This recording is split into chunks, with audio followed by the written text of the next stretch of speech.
জন্মের পর থেকে কিয়ামত শুধু শুনছি না, এটা যে কি টেন্ডেন্সি কি হওয়া দরকার এদিনের হযরতে ওমরের জীবনী পড়ে আমি পেয়েছি। একটু খেয়াল করে শুনবেন। খলিফাতুল মুসলিমিন হযরত ওমর রাদিয়াল্লাহু তাআলা আনহু তার সন্তানটা ভর্তি করেছিলেন মাদ্রাসায়। হযরত হুসাইন রাদিয়াল্লাহু তাআলা আনহু ওই সময় হযরত আলী ছিলেন প্রধান বিচারপতি, তার সন্তান। তিনি মাদ্রাসায় পড়ছিলেন। বারবার টেবিলের উপর থেকে কলম ফেলে দেয়। হযরত আব্দুল্লাহকে বলে, আব্দুল্লাহ তুলে দাও।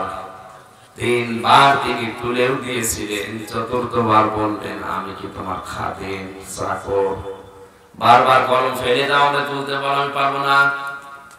হযরত হুসাইন ওই সময় বলে ফেলেছিলেন যে তুমি শুধুমাত্র খাদেম না, তুমি খাদেমের বাচ্চা খাদেম। হযরত আব্দুল্লাহ ওই সময় সাধারণ মানুষের সন্তান না, তিনি ছিলেন প্রেসিডেন্টের ছেলে। এক দৌড়ে বাড়িতে গিয়ে বলছে, বাবা আমি আর মাদ্রাসায় পড়বো না। কেন? হুসাইন আমাকে গালি দিয়েছে চাকরের বাচ্চা, চাকর বলে। তুমি যদি বিচার না করো আমি মাদ্রাসায় আর যাব না। হযরত ওমর বিচক্ষণ ছিলেন। কথাটা শোনার পরে বললেন, সন্তান আমার, ঠিক আছে বিচার আমি জমার দিন করব।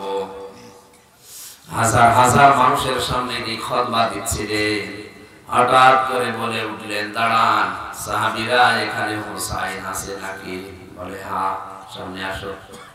তুমি আমার ছেলে আব্দুল্লাহকে গোলামের বাচ্চা গোলাম বলে গালি দিয়েছো? হ্যাঁ দিয়েছি। কেন দিলে? হুসাইন বলে, খলিফা বুকে হাত দিয়ে বলেন তো, আপনি কি আমার নানার খাদেম ছিলেন না? আপনি কি আমার নানার খাদেম ছিলেন না? এই কথা অস্বীকার করতে পারবেন? হযরত ওমর কথা বন্ধ হয়ে গেছে।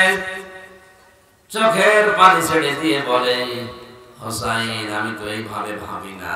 তুমি কি লিখে দিতে পারবে শব্দটা? কাগজ কলম নিয়ে আসে। খেজুরের পাতা নিয়ে এসেছে, লিখে দিয়েছে, ওমর আমার নানার খাদেম ছিল, আমি দেখেছি আমার নানার খেদমত করছে। খেদমত যে করে সে কি? বলেন বলেন। এতে হুসাইন ইবনে আলী আমি সই করে দিলাম। হযরত ওমর কাগজটা হাতে নিয়ে চমা খেলেন। ডাক দিয়ে বলেন, ওরে সাহাবীরা, বিচার হয়ে গেছে।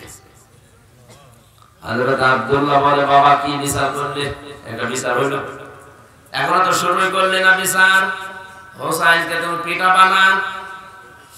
হযরত ওমর বলে, সন্তান আমার, যে বিচার করেছি এটা দুনিয়া না, কিয়ামতের কাজে লাগবে। আমি যখন মারা যাবো এই কাগজটা আমার কাফনের ভেতরে দিয়ে দিও। কিয়ামতে যদি কিছুই কবুল না হয়, এই কাগজটা একটু উঁচা করে আল্লাহকে দেখাবো। রব্বুল আলামিন তোমার নবীর নাতি নিজে লিখে দিয়েছে আমি নাকি নবীর খাদেম ছিলাম।